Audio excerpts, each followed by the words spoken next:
Hello guys, welcome to my channel let's crack judiciary. So guys, आज की video है part 1 जो हम शेड्यूल कर रहे थे लिमिटेशन एक्ट के, उसका कंटिन्यू पार्ट 2। पार्ट 1 में हमने किया था सारे सूट्स का पीरियड ऑफ लिमिटेशन, आर्टिकल 1 से 113। आज हम करेंगे अपील और एप्लीकेशन और ये ख़त्म हो जाएगा। सो स्टार्ट करते हैं। और पार्ट 1 का जो लिंक है वो मैं डिस्क्रिप्शन बॉक्स में प्रोवाइड कर दूंगी।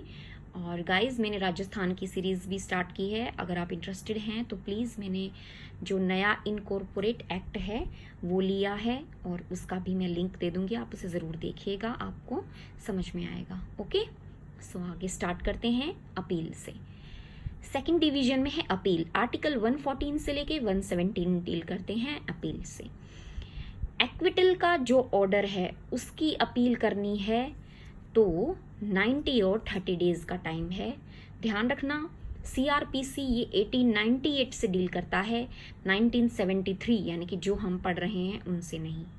ठीक है, तो एक्विटल का 417, इसीलिए ये जो सेक्शंस हैं 417 का 1 to 90, अब नई वाली में आपको ये नहीं मिलेंगे, ये अलग हैं। उसमें शायद प्लेस ऑफ इम्प्रिजनमेंट के बारे में है, तो इनमें ये पुरानी जो सीआरपीसी है उसके सेक्शंस हैं, उनका ये टाइम है, नॉट सो इम्पॉर्टेंट। ओके, अगला देखिए, जब हाई कोर्ट और court of session death sentence देते हैं तो उसमें कितना टाइम होगा अपील के लिए 30 डेज का, क्योंकि यही दोनों कोर्ट दे सकते हैं। हाई कोर्ट तो डायरेक्ट दे सकता है सीओएस को, इसका हाई कोर्ट की परमिशन की ज़रूरत होती है, तो उसमें कितना टाइम है 30 डेज का।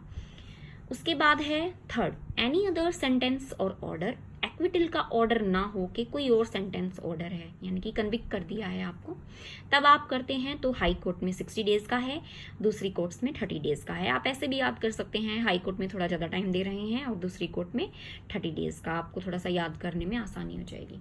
उसके बाद है सीपीसी में। देखो, सीपीसी में कह रहा है कि जब हाई कोर्ट में आप किसी डिक्री या ऑर्डर से अपील करेंगे तो 90 डेज का टाइम है, दूसरी कोर्ट में 30 डेज का। देखो वही आ गया, हाई कोर्ट में ज़्यादा टाइम है और दूसरी कोर्ट्स में कम। और उसके बाद है लास्ट इसका आर्टिकल कि सेम अगर कोर्ट में आप कर रहे हैं, हाई कोर्ट से सेम कोर्ट में, तो 30 डेज का टाइम है डिक्री और ऑर्डर से अगर आप अपील करते हैं तो। और ये टाइम पीरियड कब से स्टार्ट होगा, the date of the decree और ऑर्डर। तो 117 खत्म हो जाता है। उसके बाद है एप्लीकेशंस। थर्ड डिवीजन में है एप्लीकेशंस 118 से 137, वेरी इंपॉर्टेंट। एप्लीकेशन से जरूर एक क्वेश्चन आता है, तो अब आगे करते हैं। आपने ऑर्डर 37 में पढ़ा होगा समरी सूट के बारे में। तो अगर अपीयर होना है, डिफेंड करना है अपना सूट, तो डिफेंडेंट को 10 दिन के अंदर, कब से, जब समन सर्व होते हैं उसके 10 दिन के अंदर अंदर आपको लीव डालनी पड़ती है अपीयर की और डिफेंड करने की। ऑर्डर 37 से रिलेट करता है, बहुत इंपॉर्टेंट है। उसके बाद सेकंड है आर्बिट्रेशन एक्ट। आर्टिकल 119 में है आर्बिट्रेशन एक्ट के बारे में। आपको अवार्ड इनिशिएट करवाना है तो 30 डेज, और सेटिंग असाइड यानी कि दूसरी पार्टी करवा रही है तो 30 डेज का, दोनों में 30 डेज का टाइम है। यानी कि आर्बिट्रेशन से कोई भी प्रीलिम का आ जाएगा तो आपने दोनों में ही 30 डेज का लगाना है, चाहे सेटिंग असाइड का हो चाहे अवार्ड इनिशिएट करवाने का हो। उसके बाद नेक्स्ट है आपका ऑर्डर 22 से डील करता है 120 आर्टिकल। सीपीसी में कहता है कि लीगल रिप्रेजेंटेटिव को अगर पार्टी बनना है तो उसे 90 दिन के अंदर अंदर, जिस भी पार्टी की डेथ हो जाती है, यानी कि प्लेंटिफ, डिफेंडेंट, अपीलेंट, रेस्पोंडेंट, उस केस में आपको 90 डेज में डालना होगा लीगल रिप्रेजेंटेटिव बनने के लिए। और अगर आपको पेटमेंट को सेट असाइड करवाना है तो उसका टाइम कितना होगा, 60 डेज। ये ऑर्डर 22 में है सीपीसी के, और ये मैं आपको वहां भी करवा दूंगी, बाकी आप वैसे याद रखिएगा 90 लीगल रिप्रेजेंटेटिव और सेटिसाइड करवाना है तो 60 डेज। ठीक है, उसके बाद है रिस्टोर करवाना है आपको सूट, यानी कि सूट जो है वो डिसमिस हो गया था, या तो पार्टी नहीं आई, प्रोसिक्यूशन नहीं आया, कोस्ट या सिक्योरिटी पे नहीं हुई, वहां पे डिसमिसल से 30 दिन का टाइम आपको मिलता है रिस्टोरेशन का। ओके। उसके बाद है एक्स पार्टे डिक्री जब हो जाती है उसे सेट असाइड करवाना है तो वो टाइम होगा 30 डेज का। Very important. रिव्यू जब होता है सुप्रीम कोर्ट के अलावा किसी भी कोर्ट में तो मिलता है 30 डेज का टाइम। ओके। उसके बाद है सेट असाइड अ सेल, यानी कि सेल को कौन करवाएगा सेट असाइड? Judgement debtor. तो वो कब करवाएगा? 60 डेज के अंदर। कब से? जब सेल की डेट हो गई है, from the date of sale 60 days. ये बहुत इंपॉर्टेंट है, ये क्वेश्चन मैंने 3-4 पेपर में देखा है। ठीक है, आर्टिकल 127 के आगे लिख लीजिए प्रीलिम्स के लिए, बहुत इंपॉर्टेंट आर्टिकल। ओके। उसके बाद है आप पॉपर थे, यानी कि आपने लीव डाली थी और आपकी रिजेक्ट हो गई, तब आप एप्लीकेशन डालेंगे हाई कोर्ट में 60 दिन के अंदर, दूसरी कोर्ट में 30 डेज। देखो वही बात आ गई, हाई कोर्ट में ज़्यादा टाइम मिला है, दूसरी कोर्ट्स में कम। उसके बाद है रिवीजन। रिवीजन कहीं पे भी हो 90 डेज का टाइम मिलता है। ओके।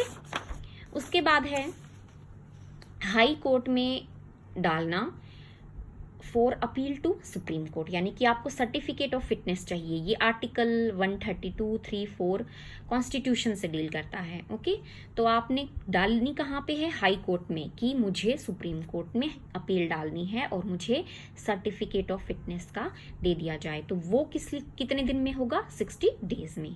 उसके बाद है सुप्रीम कोर्ट में ही आपने स्पेशल लीव डालनी है अपील की, डेथ सेंटेंस के खिलाफ 60 डेज में।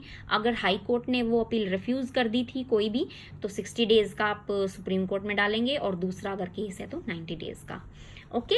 अब एग्जीक्यूशन में सेल है, सेल हो गई है, आपको पोजेशन चाहिए परचेजर को, तो वो कितना टाइम है? 1 ईयर का। कब से? जब सेल एब्सोल्यूट हो जाए। तो ये भी बहुत इंपॉर्टेंट है, by purchaser at sale in execution 1 साल का टाइम मिलेगा। कब से? When sale becomes absolute. ये सीपीसी में आएगा, ऑर्डर 21 में। उसके बाद है for enforcement of decree granting mandatory injunction. अब इंजंक्शन हुआ है, उसको एनफोर्स करवाना है, लेकिन मैंडेटरी इंजंक्शन बोला है। मैंडेटरी यानी कि आपको कुछ करने के लिए बोला है, ठीक है, टू डू समथिंग। वो वाला इंजंक्शन आप कब करेंगे? 3 साल के अंदर अंदर। और देखिए लास्ट आर्टिकल है 137। कोई भी एप्लीकेशन का टाइम अगर प्रिस्क्राइब नहीं है, POL नहीं है कहीं पे भी, तो उसका टाइम कितना होगा? 3 ईयर्स। रेसिडरी आर्टिकल मान लीजिए इसे, जैसे हमने सूट में किया था, उसमें भी 3 ईयर्स का टाइम था, और इस एप्लीकेशन के में भी 3 ईयर्स का टाइम है। तो यहाँ से हमारे शेड्यूल्स खत्म हो जाते हैं। आई होप आपको सही अच्छा लगा होगा। प्लीज़ अगर आपको वीडियो अच्छी लगी हो तो सब्सक्राइब कीजिएगा। Thank you.